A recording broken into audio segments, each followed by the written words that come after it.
All right, welcome to this week's episode of Nick's Rock and Wrestling Podcast. Got a great show for you today. My guest is Flip Gordon from Ring of Honor. We talked all about him getting into the business, his unique story, his quick success. He's only been in the business about almost 3 years, and he's already at Ring of Honor wrestling guys like Cody Rhodes, the Young Bucks. Hopefully one day we'll see him in the ring soon with Kenny Omega. So we talked a lot about that. He's got a unique story, really, really cool dude. So I can't wait for you guys to hear that interview. He came down to the San Francisco Bay Area this past weekend, so I made the trip down to Daly City to do an interview with him and watch him perform. So awesome dude. Can't wait for you guys to hear the interview with Flip Gordon. A couple things, though, before we get into that. Make sure you follow the podcast on Twitter. The Twitter handle is Nick's R&W Podcast. Thank you to all the new followers that are out there and listening. Make sure you interact, retweet, comment, like, anything like that. Also, make sure Facebook, Nick's Rock and Wrestling Podcast, the Gmail account, rockandwrestlingpodcast@gmail.com. The YouTube channel is up there as well. Make sure, too, now they are officially up. I mentioned it last week that I would have t-shirts for sale for the podcast. If you go to prowrestlingtees.com/rock and wrestling podcast store, I'll say that one more time, prowrestlingtees.com/rock and wrestling podcast store, you can get yourself the official Rock and Wrestling Podcast t-shirt. You can get yourself a long sleeve shirt, a tank top. I personally went and got myself a tank top as we're getting in closer to the summer months. Got to show off those guns. So definitely go get yourself a tank top. Help support the podcast. Much appreciated. I'm going to be doing something special to those people that buy a shirt. I will definitely give you a shout out on the podcast. Might even give you a phone call so we can sit and talk a little bit about pro wrestling, and maybe I'll even have you on as guest to the podcast. But before we get into the Flip Gordon interview, I really want to talk a couple pet peeves that I've had lately about wrestling fans and then non-wrestling fans. So my big pet peeve with certain wrestling fans, the quote-unquote, what you would call smart marks. You know, I listen to a ton of wrestling podcasts. I listen to Busted Open on Sirius XM, and I hear people call in all the time. And I hear a lot, it's not the majority, but I hear, a good portion sometimes of wrestling fans bitch. And they bitch and they think that they can do better. Or, my favorite one is, I'm going to stop watching WWE. This is stupid. Dude, I have never said that. Most people that watch WWE have watched it their whole life. And have you ever stopped watching? No. And if you don't like something, specifically with what the WWE is doing, there are alternative products. In the interview with Flip, we talked about ROH. We talked about how healthy the business is, that you can go in your local town and go and see different indie shows. There's New Japan Pro Wrestling. There's Championship Wrestling from Hollywood. There's Impact Wrestling. There are other wrestling organizations besides the WWE. If you don't like what they're doing, go find something else. Don't sit here and bitch and ruin it for the rest of us that are actually enjoying it. I'll save more about that in another episode because I can spend a whole hour episode talking about that. What I more specifically is the non-wrestling fan that wants to sit here and, belittle and try to start an argument with us wrestling fans. Hey, I've got no problem with you. If you don't like wrestling, that's your choice. In the United States of America, you can like any entertainment form that you want. But I don't see the point of you coming and bashing my favorite entertainment form. I'm not a big fan of, golf or tennis, but I'm not going to golf forums or getting on Twitter and saying this is fucking stupid. Why would anybody watch tennis? No, I don't do that. You enjoy that, you have a good time, you enjoy that as your form of entertainment to relax and have some fun. Totally cool. But there seems to be this thing of non-wrestling fans that like to go at wrestling fans and say, all this shit's fake, right? One, it's not fake. These guys are putting their bodies on the line. That ain't no trampoline they're in there. There is wood, there's a mat, and it hurts when people take bumps in there. So I will say that. I've never personally taken a bump, but I will tell you that thing hurts. I've heard it. It has no, typically it has a little give, but it ain't no trampoline. Second thing that I hate, really pisses me off about these people is it's not a legitimate sport. Dude, one, nobody really ever said it was a legitimate sport. Two, it's been around since the early 1900s. Pro wrestling's been around longer than the NFL has been around. almost longer than Major League Baseball. The NBA, hell, it's second behind the Olympics as one of the longest running sports. Yes, we know it's predetermined, but that's the fun of it. It mixes sports and athleticism with entertainment. And I think a lot of the people that sit there and bash on it think, oh, that's just some redneck hillbilly crap. It is the farthest from the truth. I don't know many other entertainment forms that can pack out, hell, where WrestleMania is going to be in, about 3 weeks in the New Orleans Superdome. There's going to be 74,000 fans there. To say wrestling is some redneck, hillbilly, stupid, nobody watches is bullshit, because there's about 70,000 people that are going to pack a damn arena to watch people wrestle. And that's what I don't get about non-wrestling fans that want to sit there and belittle pro wrestling. Yes, we know it's predetermined, but it's definitely not fake. Second, in my opinion, which, might be, a little unpopular with some people, is these are the greatest athletes in the world. Now, as I'm sitting here doing this, I'm not a journalist. I'm not, a professional wrestling journalist. I don't have a column. I don't have a radio show. I do this purely why I enjoy wrestling. I enjoy wrestling for the entertainment value. This is what this podcast is. It's supposed to entertain you, give you a perspective of some of the lower, I wouldn't say lower, but different sides of pro wrestling, also mixed in with a little rock and roll talk. Those are the two most entertaining things to me in the world. So that's why I do this podcast. So I'm not a journalist. But I will say this, pro wrestlers are the greatest athletes in the world. You have NFL, you have the NBA, you have Major League Baseball. All these guys have off seasons. They play, 4, 5, 6 months, 3 or 4 months off. Pro wrestlers don't get that. When the Super Bowl ended in February and the Eagles won, they got to go out and celebrate for a week, relax, okay, chill, you got a month. Oh, free agency's going to kind of start up here in a little bit, and there's the offseason. You know how long pro wrestlers in the WWE have to celebrate their biggest night, WrestleMania?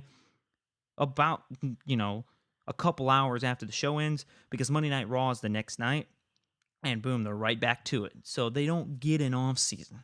And these guys are out there working their tails off every single night for 300 plus days a year. So anybody that wants to say that they aren't athletes or that it's a stupid form of entertainment, that's some redneck hillbilly shit, I will say this to you: go fuck yourself, because that ain't true.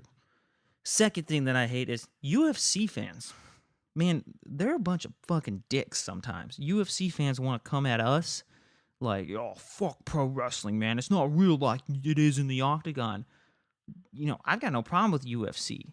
UFC can be entertaining at times, great. But here's the second thing that I always point to UFC fans that want to say, it's not real like it is in the octagon. Well, your biggest star that you ever had was a fucking pro wrestler, you dumbass. Brock Lesnar was in the WWE first. The biggest UFC draw you've ever had was a pro wrestler. So obviously something from pro wrestling, whether it be the promo or the selling ability, comes from pro wrestling. And your biggest draw, Ronda Rousey's now in the WWE. Why? Because she knows she can make a hell of a lot more money in the WWE than she would ever in the UFC. The UFC is kind of a dying brand. So, the UFC mixed martial arts crowd is right along with those, it's not fair, it's not a legitimate sport. Dude, the UFC can suck a big dick sometimes, because they just piss me off with the shit that they want to say and bag on wrestling. So this was kind of my soapbox thing, because I've heard a lot of things lately on, whether it be social media or it be in blogs, about how fucking stupid pro wrestling is, and why would Ronda Rousey go from the UFC to the WWE, like it's not legitimate and all this. But pro wrestling is, they're athletes. They're unbelievable athletes. I don't think you can go anywhere else and see a guy like The Undertaker, 6'10", 328, fly through the damn air. You ain't going to see that in the NBA. I mean, I'm talking flying through the air, full body, full wingspan out. So, if you don't like pro wrestling, hey, that's fine. I don't have a problem with you. But don't sit there and delegitimize it because you think you know fucking everything, that, well, I know sports and all, pro wrestling's not a sport. I mean, it's sports and entertainment, dumbass. So if you got a problem with that, you know where to find me. All right, coming up shortly, got my interview with my man, Flip Gordon from ROH. He was in the Bay Area this past weekend. I made a little trek down to Daly City to interview him before the All Pro Wrestling show. Once again, make sure you're following on Twitter, Facebook, YouTube, and go to prowrestlingtees.com/Rock and Wrestling Podcast to get your official t-shirts. Coming up next, Flip Gordon.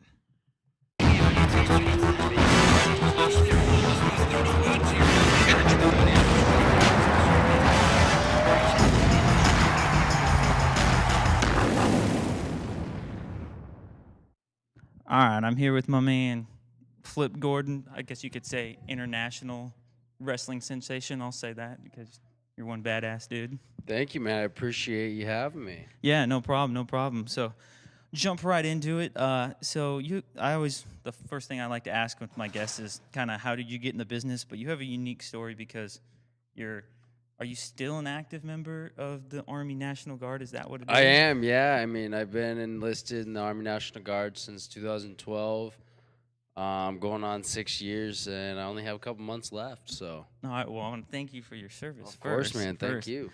And so, have you always been a fan, or is it kind of one of those things of I kind of jumped into this after my time is up in the Army National, coming out of college? Because I know a lot of guys. Some guys are athletes. Some guys are kind of, they fall into this. Have you always been a fan and just like, hey, I want to give wrestling a try? Yeah, I mean, it's all I've ever wanted to do ever since I was a kid. Growing up, always wanted to be a pro wrestler. If you ask any of my childhood friends, what did Travis want to be? He wanted to be a pro wrestler. Absolutely. So who are some of your favorites that kind of influenced your Eddie shine? Guerrero, John Cena, Paul London. Oh, man, Rey you said it. You Mysterio. said it, man. You said Cena. So, yeah, man. I mean, he kind of changed the game. Yeah, I definitely get it. He definitely brought the PG era. That's for sure. That's for sure. Well, see, I grew up being an attitude era guy, and I was. But he had everything. He could talk. He and could as I've work got, in the ring. He had the crowd. He was literally a poster child.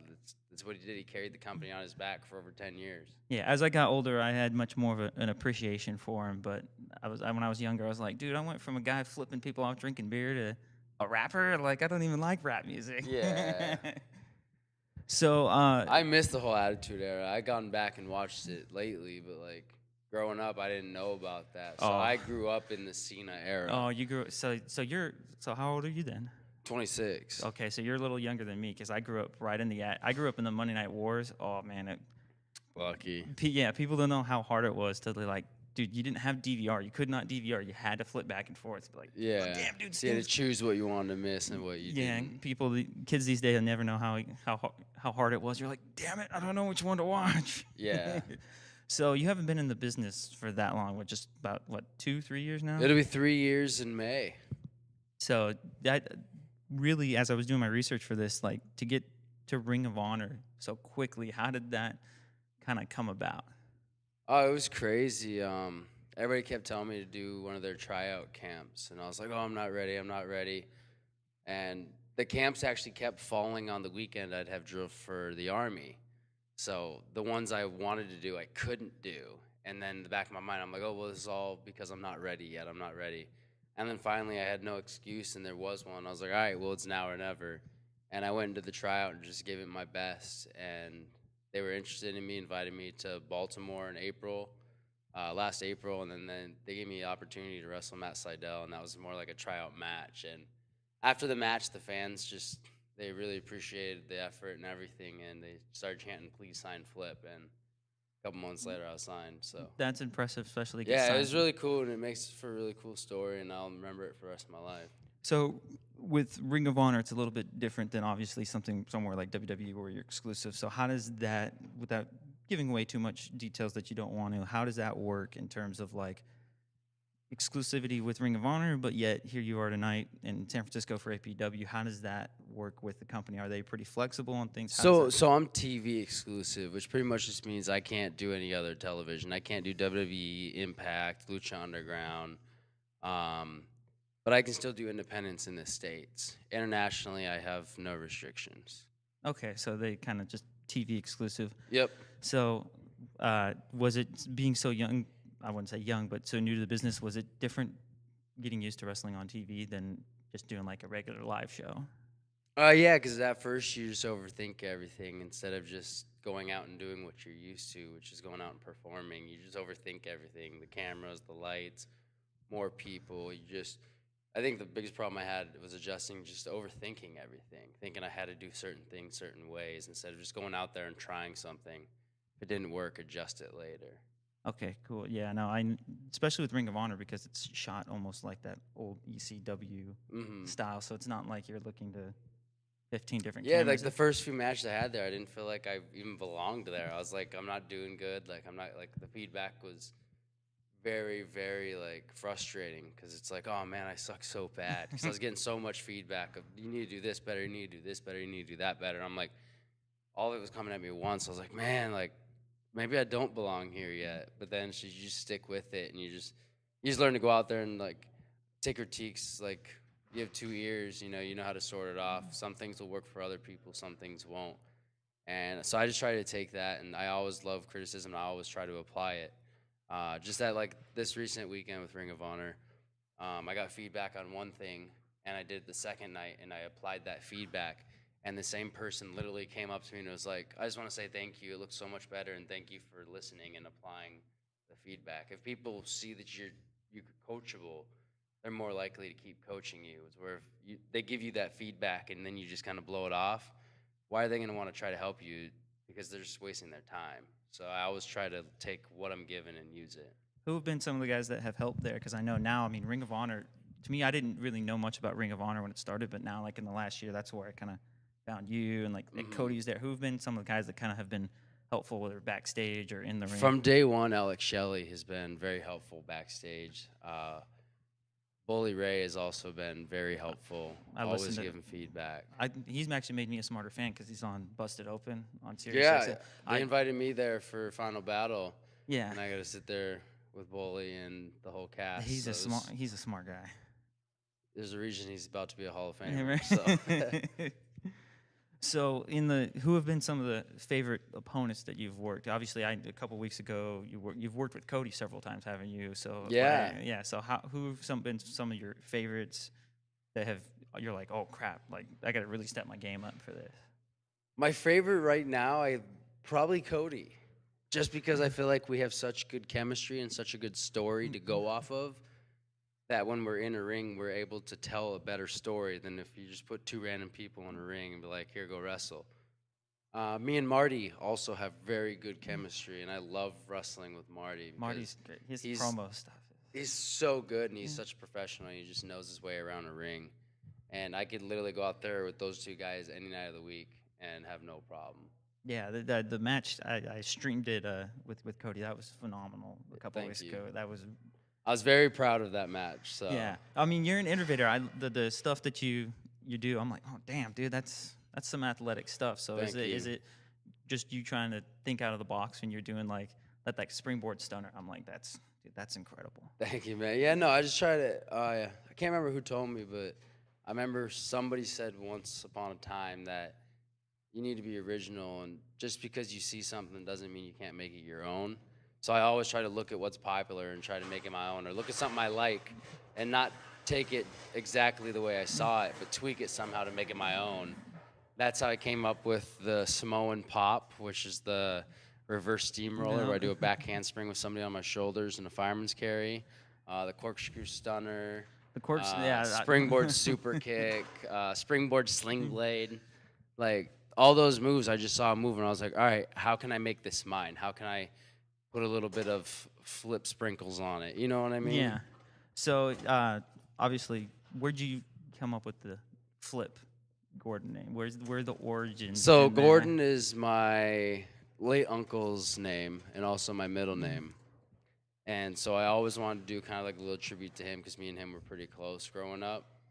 And Flip kind of came naturally because when I started training at the pro wrestling school, people obviously names are hard to remember, so they just started, hey, get the Flippy kid or get the Flip kid.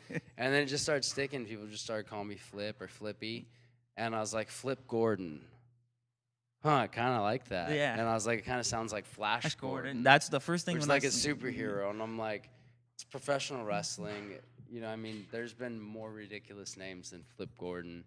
And it just fit me. I'd never been given a nickname before. So when that being my first nickname, I kind of wanted to keep it. I was like, What I like it. that was the first thing I saw, and I'm like, flip. I'm like, kind of like Flash Gordon. I'm like, I'm never gonna forget that name. And No. I, like, it's And the perfect. thing is, you'll never forget the name Flip either because in my entrance, I do a backflip where I rip off my pants in midair. People are going to remember that. If I do a couple flips in my match, people are going to chant flip, flip, flip because it's easy to remember. People remember, hey, what was that guy that was doing the flips? Oh, yeah, that's right, Flip. I might not remember his last name, but I remember his first name's Flip. Type in Flip to Google or something, pro wrestler, boom, there I am. Yeah, that's a. I So was like, marketing, super it was easy. So before you got to Ring of Honor, where did you train, kind of breaking in before the Ring of Honor? Obviously, Ring of Honor happened so fast. So how Yeah, did it happens super fast. Yeah, which is but not obviously a con. It was a goal of mine. Yeah. I had set the goal. I said within 2 years of this business, I want to be full time and I want to be signed somewhere. And I did that. In order to get that done, like you said, I had to train. I had to learn as much as I could. And I did that in the Northeast. And I started training at the New England Pro Wrestling Academy under Brian Fury and his staff. And they focused on they wanted to focus on story. They wanted to make sure the stuff made sense, psychology. They literally looked at me and they're like, "Hey, we know you're athletic. We know you're going to be able to do all these ridiculous things. Let's work on that later. Let's teach you the basics, the fundamentals, the psychology." And I'm really thankful for that because they taught me how to be different than all the other flippy guys out there. Well, that's definitely the thing. Especially when I sit down and watch that match with Cody, I was like, okay, you're doing more than just flips. There's a reason for you to do flips. Yeah, and a lot of people will do flips in an offensive way that just isn't really realistic. I do flips in a way to get around people, to dodge people. I use it as a defense, not necessarily an offense. Yeah, perfect. So you said internationally, Giffrey. Where have been some of the? Obviously, have you hit CMLW in Mexico, right? Have you hit Yeah, there? man, it's been a trip. I've had the pleasure of wrestling in, I think, 7 or 8 countries now. I've been to Mexico, Canada, Ireland, England, Scotland, Germany. I just recently made my debut in Japan. So Nice. it's been crazy, man. Traveling the world, doing what I love. So how is because I've always fascinated because wrestling's so different around the world in different spots. How is wrestling when you go to these different countries? How is it different American wise? Here storytelling's the big thing. Is it still? I don't know if it's just because I'm not over there full time, but the fans are always so excited to see the wrestlers. Overseas, they're always so excited. They get so nervous. They get so anxious. They just want to come say hi. Like, there's been times in, like, Japan, you go out of your hotel, they're waiting for you to sign stuff, take pictures. You leave breakfast, the gym, all of that. You walk the street, people know who you are because wrestling is so big there. Same in Mexico. It's the same way. They're so passionate. My debut in CMLL, I literally left the arena and was signing autographs and taking pictures for an hour. And my hotel was not even 2.5 blocks away from the venue. Wow. That just shows the passion that the fans have, and they love it so much. We're like pop culture icons to them. You know what I mean? Yeah. Whereas here in the States, I think because there's so much and we get it on TV everywhere, we have so many different flavors, and you can go literally now. You can go we're in San Francisco right now, and it looks like a high school for a show that's going to be amazing. Yeah. Over there, they don't really have that. They only have kind of those bigger shows. So that's really the main difference. Just the fans they're so passionate. They're rabid fans over Yeah, there. they want to see the best wrestling possible. So when you work a match, there's no real difference when you're working a match over there compared to maybe. No, I stateside? stay myself because if they know who I am, they showed up to see Flip Gordon. They didn't show up to see Flip Gordon try to be British. You know what I mean? Yeah. They didn't show up to see Flip Gordon try to be strong style. Yeah. You know what I mean? Yeah, they didn't see you come. They showed up and saw Flip Gordon going against somebody of a different style, and they want to see how I'm going to adapt to going against that different style. All right, cool. So before we get more wrestling talk, I've got to ask, Flat Earther. That's all I'm going to say. So are you? I have a degree in history, so I wanted to debate this. Flat Earth. Man, I've been asked this a lot lately. It's been the hot question: is Flip Gordon a flat earther? And I've answered it a couple different ways, and all I'm going to say is there's some things that just do not make sense. There are some things that do make sense. A I'll just give you this since we got to kill some time. If you take an egg, something that's round, and you pour water on it, what happens to the water? Usually falls off. It falls off, right? Yeah. Of a round object. Okay, go figure. Yeah. Now, if you take a flat surface like a plate, and you pour water in that plate because it is a little concave a little bit, what happens to the water? It's gonna Kind of stay in the center, right? Center, right? Yeah. See, now that's one of the theories that got me. Okay. And then I started thinking about gravity, and I was like, I don't even know what that is because I'm a high flyer, and just all other nonsense. But I don't know, man. Other planets are round, so why would ours be any different? I used to work for Dish Network, and we would shoot the satellites into the sky to find signal. Why would that be possible if it was just flat, if it was like a dome over it? So, I mean, there are some parts that do make sense about the flat Earth theory. There's obviously a lot of things that don't make sense about it. There's a lot of stuff that doesn't make sense about a lot of things, yeah. like our government, our yeah, culture, why people going out and killing people. You know what I mean? There's so Yeah. many things that don't make sense. So it's one of those things. It's who cares if it's round or it's flat? Has it affected us to this day? No, It hasn't. Is it going to affect us tomorrow if we find out that it is flat? No. Well, that's the big. Except for people are just going to be arguing and fighting. And why would you lie to us this whole time? That's You know, but like, it doesn't affect us. Whether it's round or flat, it doesn't affect me. Unless you go to Pro Wrestling Tees and buy my Evil Flip Flat Earth T-shirt, then it affects my pockets.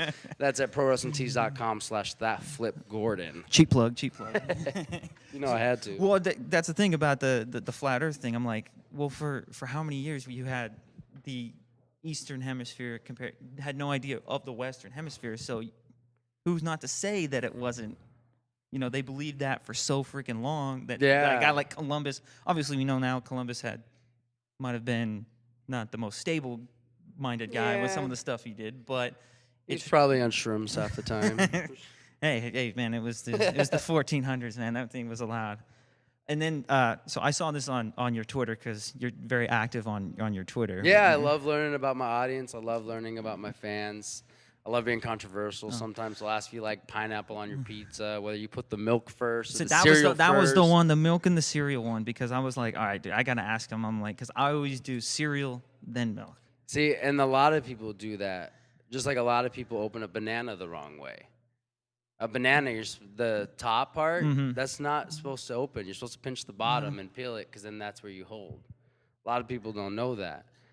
How do you start your second bowl of cereal? Put the cereal in, and then I'm weird. What's in the bowl already, though? Milk. But okay, so why would you start your first bowl different than the second bowl? But see, I'm weird. I'll add more milk to it than when I have the second bowl. See, Because I don't like soggy cereal. So this is the reason I started doing it, and I'm being 100% real with you. I have a small kitchen. I'm lazy. So I will put the bowl there, grab the milk from the fridge, pour it in the bowl, put the milk back in the fridge, grab the box, grab the spoon, pour, and start eating. And I will literally eat cereal until the milk's all gone.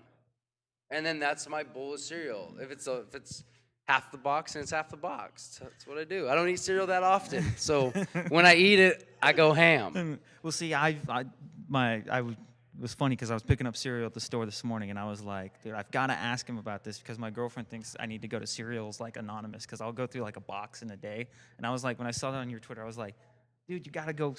But I'm also super picky because like I hate soggy cereal, and like if it gets soggy, I'll just throw it out and I'll start over. And I don't eat cereal on the road because at hotels there's no really way to put the milk first. And then my cereal's soggy by the time I sit down. I don't eat it. It just goes to waste. But like pancakes, like most time you order pancakes, it comes with butter on it. Why? I've never Why? done that. Yeah, I don't understand that. It's just extra fat that you don't need. Like, does it really add that much flavor? That's what syrup's for. So, yeah, I never put Like, that butter on my It pancakes. doesn't make sense to me. I don't understand it. Yeah. If I wanted butter, I'd put butter on it, but don't put it on it for me. Put it on the side. Don't waste it. They have the little packets where it's in tinfoil. Well, do right there. Perfect. Yeah. So, as we talk here some more about you being in the business, obviously you're East Coast and you're out here doing kind of a mini tour, I would say, of California. Yeah, 2 days. 2 days. So how is it now kind of being full-time here, especially like tonight where you're in San Francisco and then you've got to fly back to Connecticut to do a show? How crazy can this life get sometimes. This life is super crazy. It's more stressful than anything. Cause like tonight I gotta wrestle. I love wrestling, but then right after my match, I have to head over to the airport because I have a red eye back to the East Coast tonight for a show tomorrow. But it's not a direct flight, so if there's a layover, or not the layover, but if there's a delay, then I could possibly miss my second flight in order to get to my show on time. So that part's stressful, but it's been so crazy, man. I've been able to literally see the world, doing what I love, what I dreamed of doing since I was a kid, and it still blows my mind. I think it's all happened so fast, but I never take it for granted because any promoter could book any pro wrestler in the world, and for them to choose me to come to the show like tonight, last night, and tomorrow night, it means the world because they could choose anybody, and they chose me. So thank you. Yeah, well, you're a phenomenal talent. Because I mean, the matches with Cody, I don't do that much with WWE where I rewatch any matches from current I day. don't even watch them, period. But I did watch you and Cody's match several times from a couple weeks ago. Thank you. I watched it back a few times because if I feel really good about a match, I like to watch it back and be like, why did I feel good? Like, what did I do different in that match where I felt good and I liked that match? Then another match where after the match I was like, oh, that sucked. Even though it could have been like a good match, I normally don't watch those ones right away, if at all. But if I'm happy about a match, I like to watch it over and be like, all right, what did I do different? What did he do that added to the match? I'll literally study like Cody in that match, so good. He knows where the cameras are at all times. He knows the right parts to get his character in. He knows when to turn it up and when to turn it down. He knows how to play to the crowd. He's world class. He's one of the best in the world. So is it when you're in there with him? Is it kind of like, all right, man, I just follow Cody and I'll be safe? No, not at all.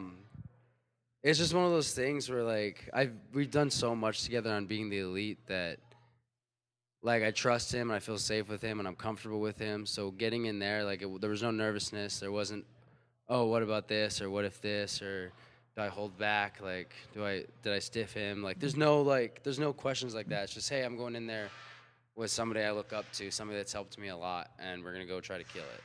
So, talking about the Being Elite series, talk about how kind of that came about. What the Being Elite series, because that's where a lot of people kind of became familiar with. Yeah, a lot of people didn't even know who I was until I started appearing on Being the Elite. And it's opened up a whole lot of opportunities for me and for people to notice who I am and see what I'm doing. I see on Twitter all the time where guys are like, oh, yeah, I didn't even know who you were until I saw you on Being the Elite. And then I decided, what the heck, I'm going to watch one of your matches. And then I watched this match with you and Ospreay, and it was, oh, my gosh. You know what I mean? Yeah. So it's helped me so much, and it's helped me to the point where I'm getting a lot, like I'm almost on every episode now. No. Like I have a solid storyline on Being the Elite, and it's cool because it allows me to show different character, a different side of Flip Gordon that Ring of Honor necessarily wouldn't give me. Not that they wouldn't give me, just might not have the time to give me. You made know that what I mean? opportunity for yourself. Yeah, exactly. In the Being the Elite series. So, and it's huge. I mean, Being the Elite, it keeps getting more popular it's huge. by the episode. It's crazy to see how far it's come. Even just since I started on it, it's been crazy. Yeah, it's huge. So obviously the big hashtag with you right now is Flip for All In. So let's little bit what that is for the listeners out there about. Yeah. So if you don't know, the Bullet Club, mainly Cody and the Bucks, are putting on a show in Chicago on September 1st called All In.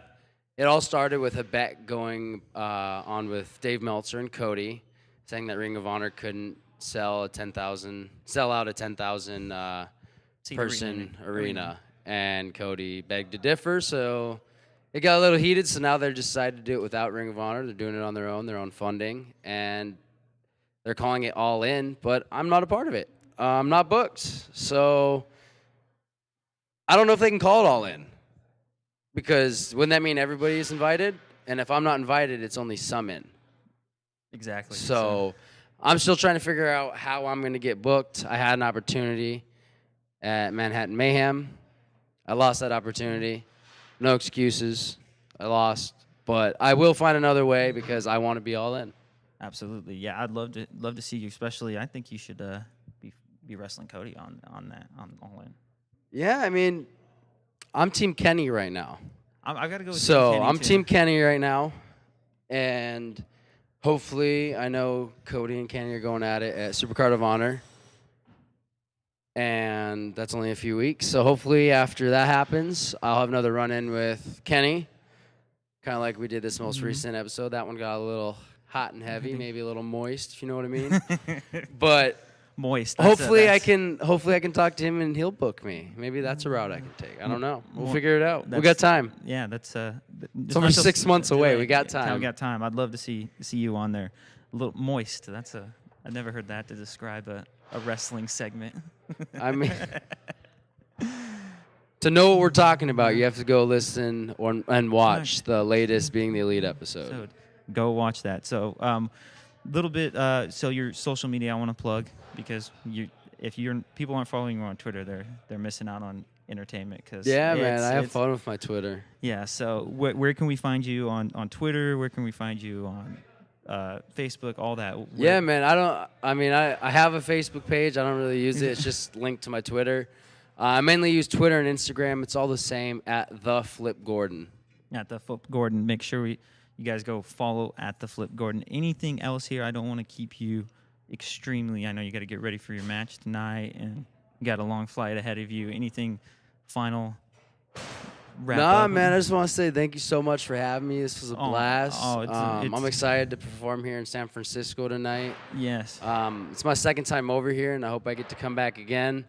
I love the Cali scene over here. I was in PCW last night, and the Cali fans are wild. Yeah, Rob Van Dam was on that show last He time. Was, yeah. He was probably having a little 420 backstage probably before. You never know. I mean, I saw him stretching a lot. So something a lot of wrestlers don't do, but he's been wrestling a long time, and if he's still stretching, there's something to it. So, all right, Flip, I appreciate you coming on once again, man. I really appreciate international sensation. Going to be a big star in the future. Thank you, bro. I hope you're right, man. Yeah, appreciate it. Thank you.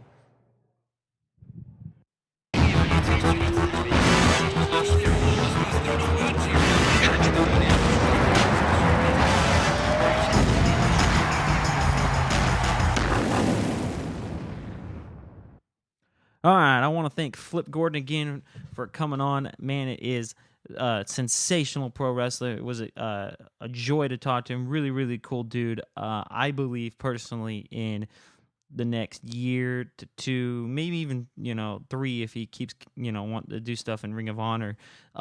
This man's going to be a big superstar. I think we're going to see him in the WWE one day in WrestleMania because he's a phenomenal talent and super nice guy. Great conversation. Loved the talk we had about flat Earth, being a flat earther, and the cereal conversation. Just a really cool dude. So check him out. Follow him on social media. See when he's coming to town, and go check him out. So as you notice, if you're looking at your time and looking down at the podcast, usually I like to do about an hour episode. So I've got a little special treat we're going to do today. This is something I stole from Conrad Thompson, who hosts Something to Wrestle with Bruce Pritchard and What Happened When Monday with Tony Schiavone. Those are like my 2 favorite podcasts. I listen to things over and over, and they do a lot of watch-alongs. And it's WrestleMania season, so I figured for the next 2, maybe even 3 episodes to do a watch-along with some of my favorite matches. And today's watch-along, we're just going to do matches, not whole WrestleMania cards. I mean, we don't want this to be an 8-hour podcast, is WrestleMania 19. It's going to be Stone Cold Steve Austin versus The Rock. Now, with this watch-along, I encourage you to fully get the grasp of it to watch the match along with me. I'm just going to say stuff out loud, maybe pretend that I'm doing commentary, just pure entertainment here. This is from WrestleMania 19, in my opinion, the greatest WrestleMania of all time.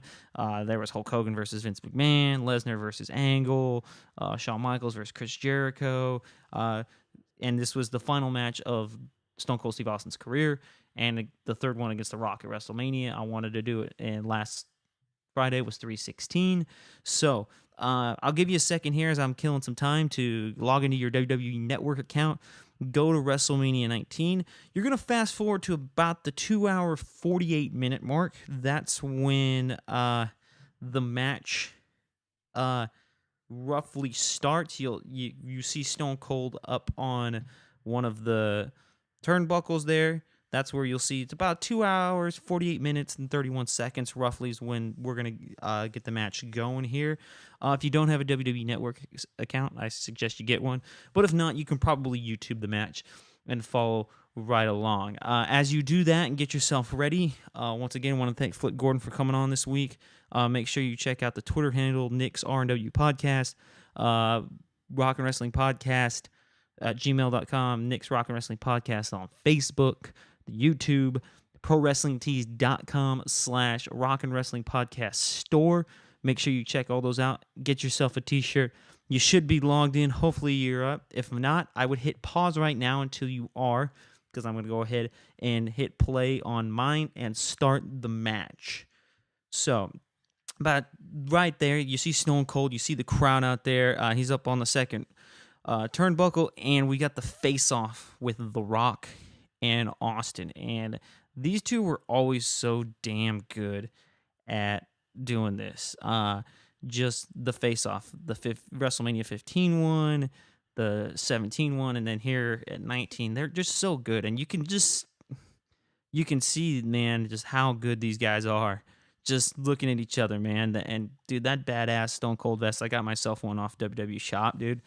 I mean, it makes you look like a badass. And I like to keep a goatee and a bald head like Stone Cold, believe it or not. A little funny story out there. Shout out to my boy Scott from Power Junk and Removal. Uncle Mike, you might have remembered this too.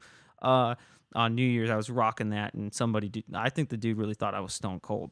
But anyways, boom, the match starts, and Stone Cold just hammering away on The Rock right off the bat. You're just coming out fucking firing, throwing out fucking fists, and The Rock reverses. Boom. Austin, going for a stunner quickly there, man. Always love when you see something like that. Man, The Rock just really talking trash. Boom! Damn, Stone Cold giving a clothesline right in the runway right there. And, man, they're already on the outside, man. You can tell this is really Attitude Era-ish, man. They're not even a fucking minute in, dude, and they're out on the fucking floor just beating the shit out of each other. God, I chose this match because this is my favorite of the three of the trilogy between Austin and Rock, so it's that's why I went with it. Boom, a shot by Austin to The Rock in the corner. Oh, damn, dude, you can tell The Rock's so damn good at selling, man. He was playing such a bad guy here, but it was so damn hard, man, dude. How do you boo The Rock, man? The rumor that The Rock's gonna run for president in 2020, man. Shit, dude. I'll vote for him. I don't care what his policies are. He's The Rock. Dude, who wouldn't vote for The Rock? He's the people's champ. But you can, boom, they're already on, they're coming on a table spot here. It's like, damn, dude, the match just started and you're hot and heavy outside already. Referee's Earl Hebner there, dude. I miss that guy. I wish he was, he needs to be in the WWE Hall of Fame, dude. He needs to come back to WWE, man. He refereed all the great matches in my childhood. Boom. Ooh, Austin, bam, throws The Rock into the steps right there, man. Dude, The Rock's just doing a hell of a job just selling the shit out of that, dude. And I don't care what anybody says. You thrown into some steel steps. It's gotta hurt. So, kind of Austin picking up The Rock there, throwing The Rock back in the ring there. Our little double screen, little replay of The Rock. Boom! Getting thrown into those steps, man. Damn. Dude, the way Austin, I mean, it's so weird, man. People want to talk about John Cena or Hulk Hogan not having many moves, dude. But, Stone Cold's like the greatest of all time, dude. And, he had like 3 moves. It doesn't matter. You just beat the crap out of people. He's Stone Cold Steve Austin. That's a guy I'd love to have a beer with. I'd love to have a beer and just sit around, talk, and watch Stone Cold matches with Stone Cold. That'd be a fucking joy. So he picks him up. Oh, dude, a little shocker here, a little backdrop by Stone Cold, a little actual technical wrestling move. When he was stunning Steve Austin in WCW, he was a very technical wrestler, but that doesn't fit the Stone Cold character. Going for a pinfall there. Rock kicks out. Ooh, put him in the corner, and Irish whip, and boom! The Rock just, dude, Stone Cold's controlling much of this. I haven't watched this match in a long time. I forgot how, fast Stone Cold came out and just controlled The Rock right from the get-go. Oh, Rock reverses. Nope, you can, boom! And Stone Cold comes out, bam! Just drops him with the clothesline, man. God, I forgot, man. After watching this match, Stone Cold really controlled a lot of this match early on. Now he's kind of using the ropes to choke The Rock.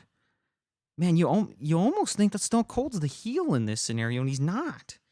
Because usually heels control the matches. I'm shocked that Stone Cold's controlling so much early on. Oh, boom! That's right. It goes for his knee. The Rock just bam, bashing his knee in there.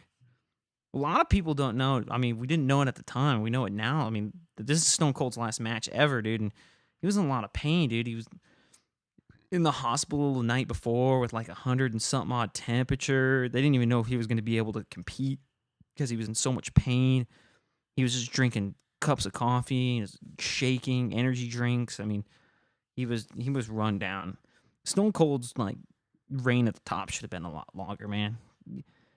I'm glad I grew up in this time in the Attitude Era, man, because I got to see the rise of Stone Cold, and people, you don't know how good it was. Like from '97 to like 2003, 4, dude, Stone Cold was just the man. Like it was incredible. Like I don't think we'll ever see anything like that. Rock's kind of working on him on the table now, and dude, Stone Cold. He's supposed to be selling kind of his knees there, but I don't care what anybody says. I think his knees are fucked up. He's wearing RoboCop knee braces on him pretty much at this point in his career. I mean, we all know it after reading his book and seeing all the documentaries. I mean, the Stone Cold at this point is just run down. And for this to be his last match and how great this match is, bam, The Rock just working the leg there is incredible. Man, boom, just working it. That's old school wrestling right there, man. I wish more guys today would do that, man. Take a body part and work the shit out of it. I mean, The Rock's just working Stone Cold's knee over and over again. I mean, that's old school right there. A lot of guys don't do that, man. A lot of guys just do spots, you know. Unlike Flip, Flip Gordon does high spots, but they mean something. And that's the key thing. Make something mean something here. You can see, dude, they're not doing a whole lot, but everything they're doing means something. I mean, he's throwing his leg in there. It's meaning something. Man, boom, The Rock's just, man, putting it to him. Damn, The Rock. The Rock is just phenomenal, man. I don't care what anybody says, dude. That dude's never put a bad movie out because he's The Rock. Stone Cold's dude. Oh, blocks it, boom. Dude, that's Stone Cold's bread and butter right there, dude. Throwing those right hands. The Rock's definitely getting those hands right there. Little Braun Strowman reference.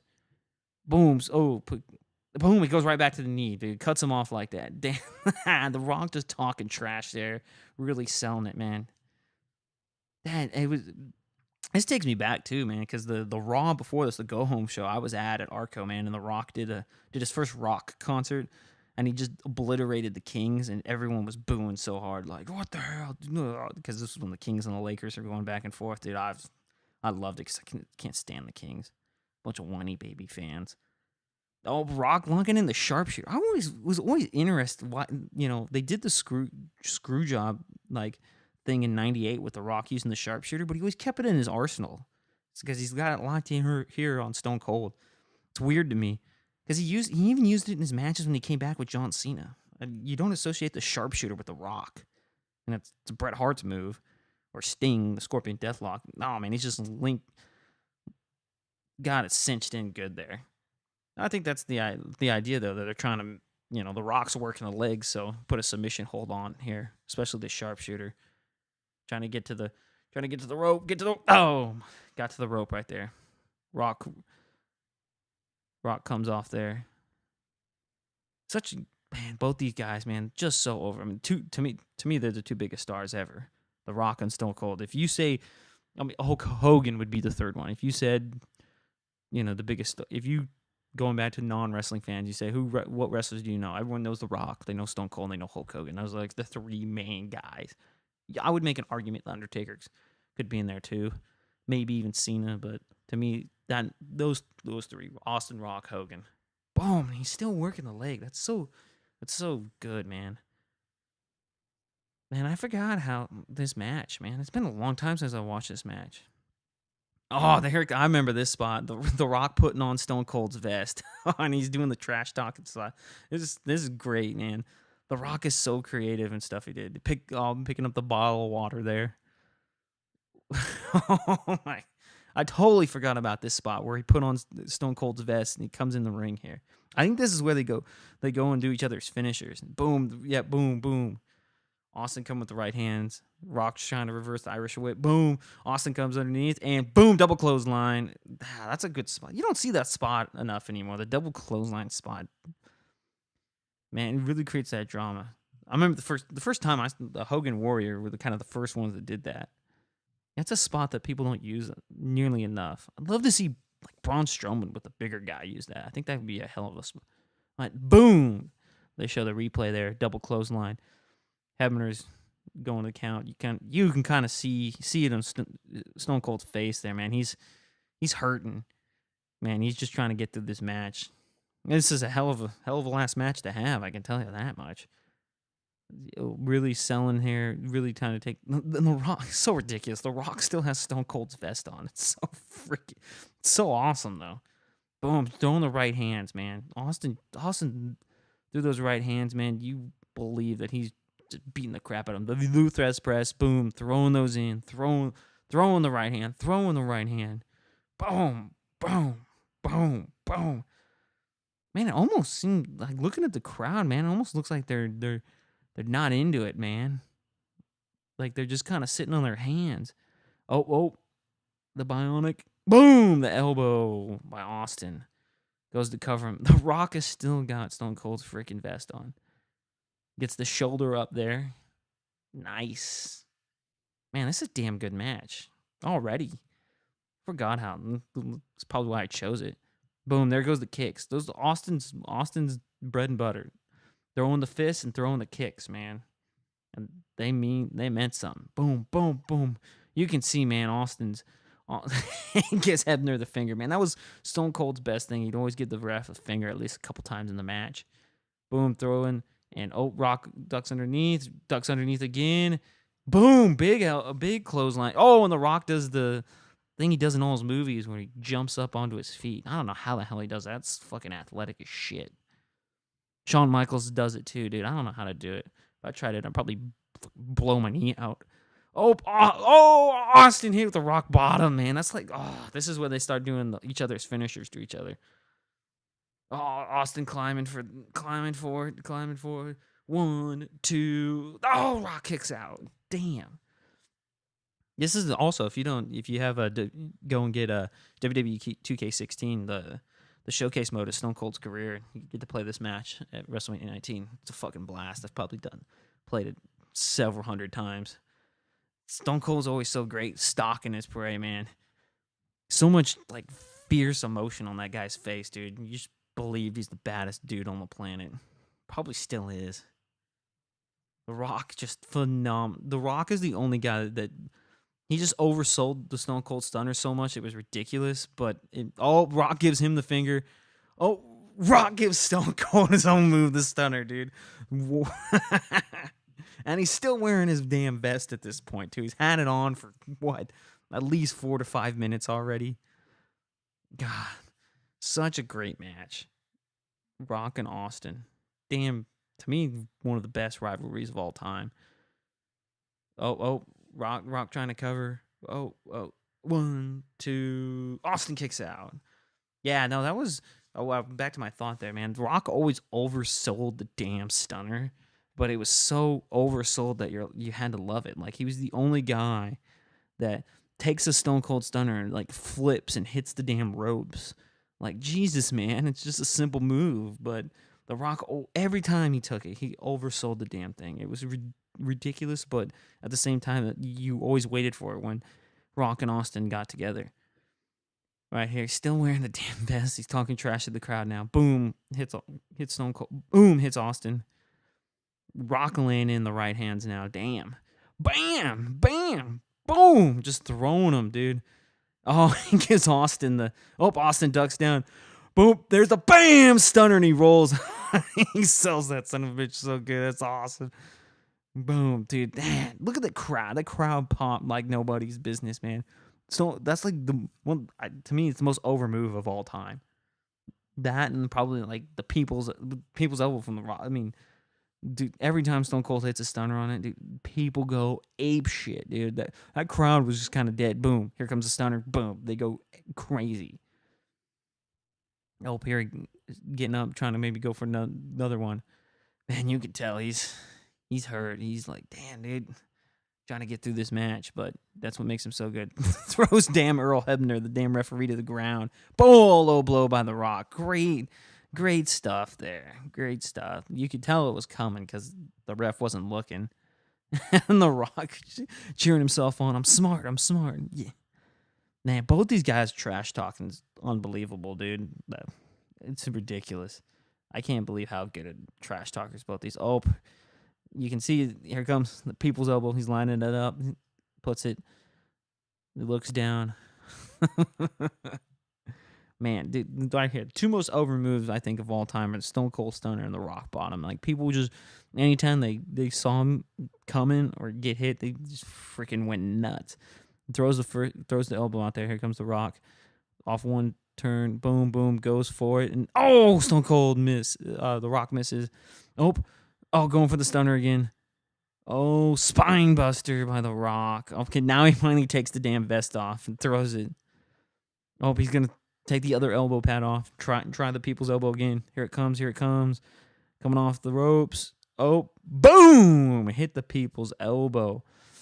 Oh, Rock for the cover. 1, 2. Oh, Austin kicks out at 2. Oh, the expression on The Rock's face sold that so well that Austin kicked out at 2, man. Oh, that's good. That's good stuff.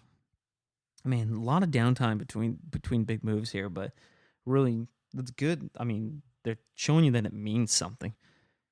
Oh, okay. Austin, Rock, both climbing to get back up.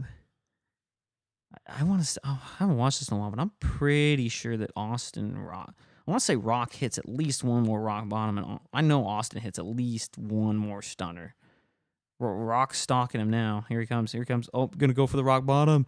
Boom! Hits him with the Rock Bottom. Is 1, 2. Oh, Austin kicks out. Okay, that's the second Rock Bottom. I think it takes 3, if I remember. I haven't watched this match in a while, but I think it's 3 Rock Bottoms that he beats Austin with. Okay, you can see the Rock getting up. Okay, here he comes. Going for the third one here. You can see Austin's down, man. Nobody at the time, it's so crazy. Nobody at the time knew this was going to be Stone Cold's last match. But I think it was perfect, man. WrestleMania against The Rock. You know, two are synonymous with each other. You had to go that route. I mean, incredible. If you want to hear a lot of the backside stories, go over Something to Wrestle with Bruce Pritchard. Hey, Conrad Thompson. Boom, there's the third Rock Bottom. They talk a lot about this WrestleMania on Something to Wrestle with. Check that out. It's a good podcast. 1, 2. Oh, he kicks out. So that must have been the second Rock Bottom because he kicked out again. And the expression on The Rock's face, like, holy shit, what do I got to do to beat this guy? It's so good. So good. He's like, damn, dude. What am I? Oh, fuck, man. So such a good match. All right, you can see, like, all right, I want to say Austin hits another stunner. It's somewhere in here. I know he's only hit 1 to this point. Like, we all know because we've seen the match. Like, The Rock wins, and it's Austin's last match. But I know he hits 1 more stunner because The Rock's going for the third Rock Bottom. To me, like I said, I chose this match because out of the trilogy between the 3 of them, I think this one's the best. It's not Stone Cold's last match. It is just the drama of it. A lot of people would say 17 was, but I like that one, but I don't think it's not as near as good as this one. Oh, Austin getting up again. Rock waiting for it. Oh, yeah, I think this is the third one. This is what ends it. Boom! Third Rock Bottom. Count it. 1, 2, 3. Stone Cold's boom. That's it. Bam. Great match. Well, dude, that was fun. I hope everybody followed along and did the watch along portion of the show because that's good. Next week we're going to do another one. Going to do one with, to me, what I think is the greatest wrestling match of all time from WrestleMania 25, The Undertaker and Shawn Michaels. It's it's phenomenal. I haven't watched that match in a while either, so that'll be cool to do a watch along. But I will have a guest next week also, Adam Thorstow from Reno Scum, the tag team. He's a very cool dude. We talked a lot about, he's a punk rocker, so we talked a lot about music, a lot about pro wrestling. So he'll be on next week. Once again, make sure that you go follow Twitter handle Nick's RW Podcast, Gmail, Rock and Wrestling Podcast at gmail.com, Facebook.com, Nick's Rock and Wrestling Podcast YouTube channel, and go to ProWrestlingTees.com/Rock and Wrestling Podcast store. Get your official t-shirts. Hit me up on the Twitter, and we're out of time, and I will see you guys next week.